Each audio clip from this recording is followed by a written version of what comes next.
You have an unoccupied rental unit and there's a lockbox hanging on the doorknob. That lockbox requires a code, and when you put in that code, you're able to open up the lockbox. Done all the time. Perfectly normal. Real estate professionals use lockboxes all the time.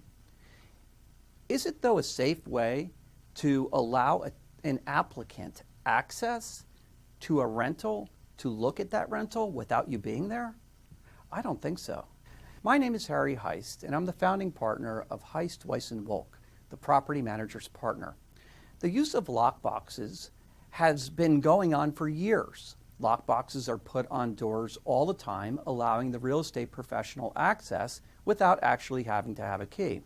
Possibly the property's listed by another realtor or another property manager, and you then get that code, open up the lockbox, take the key out, open up the door, go in the unit, and now you have access to the unit for whatever reason, showing the property or showing a prospective tenant the property.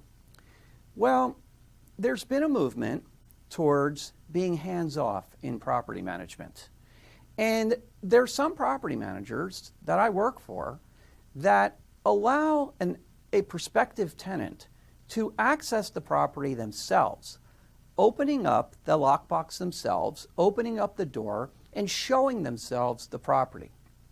Some of them are fairly sophisticated, the means to open up the lockbox. Some are done with codes, some are done through Wi-Fi, some are done in a way to prevent someone off the street from just opening up the lockbox if they had the code from, say, a week ago or a month ago. Sometimes the codes are changing on a regular basis.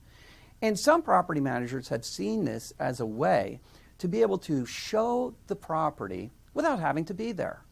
And it sounds like a good idea. Great. The tenant can look at the property without you having to get out of your chair. Are there downsides to this? We think there are, and we've seen them. We saw a case one time where a prospective tenant was given the code to the lockbox. He opened up the lockbox. He opened up the door to the house. He liked it. He moved in.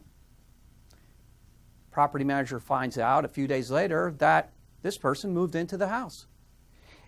And then the person filed bankruptcy. They were there for about 3 months rent-free. Now, how do you think the owner of the property felt about that? Was there any liability on the part of the property manager?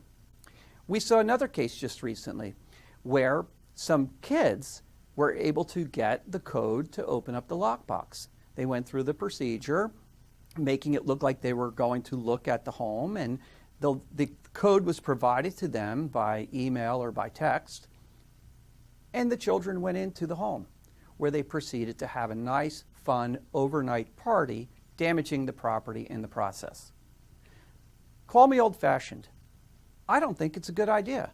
I think that the property manager should be out there with a prospective tenant, showing that tenant around. You should have control. You don't want a prospective tenant walking around a home, turning things on, turning things off, turning on a faucet possibly, or even flushing a toilet or doing something without you being around. Think about this. Tenant turns on a faucet and no water comes out. Well, no water comes out because maybe the water's turned off because the unit is unoccupied, but they leave it turned on. Maybe a child is with the prospective tenant, and the child goes and turns a knob to a stove or the oven. And so now the knob is in the on position. The electricity's off, so it doesn't go on. You don't notice that it's been turned on.